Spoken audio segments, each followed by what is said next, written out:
Hi, my name is Jason from Sow the Land, and today's Tuesday. And today is Tuesday tip of the day, or it could be Tuesday tip of the week.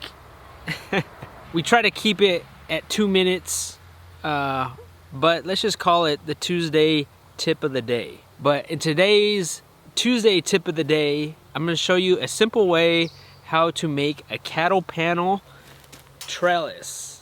But let's get started.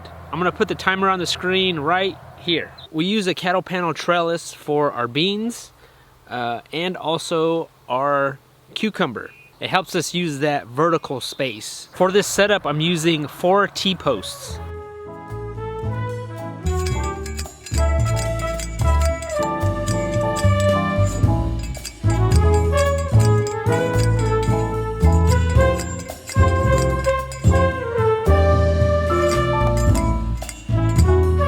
While you're pounding in the posts, you gotta be mindful of how wide the cattle panel is.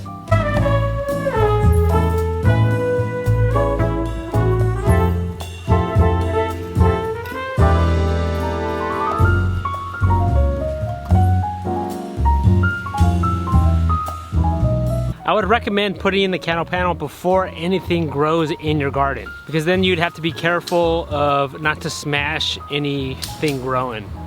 All right, that's it. Now you could keep the cattle panel like this, but for just to make it a little bit more sturdy and secure, I'm gonna add some zip ties.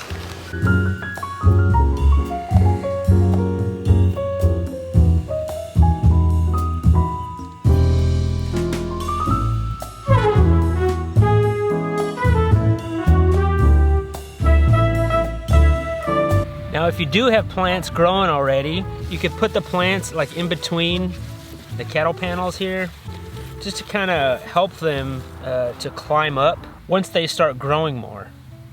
All right, that's it. It's super simple to make this setup. If you were to buy everything brand new, it costs about $45 for the 4 posts, for the cattle panel, and a few zip ties, but it's a very simple setup. That concludes 5 cattle panels that we installed. But I appreciate you guys watching. Come back next Tuesday and we'll do another Tuesday tip of the day. Thanks for watching. Bye.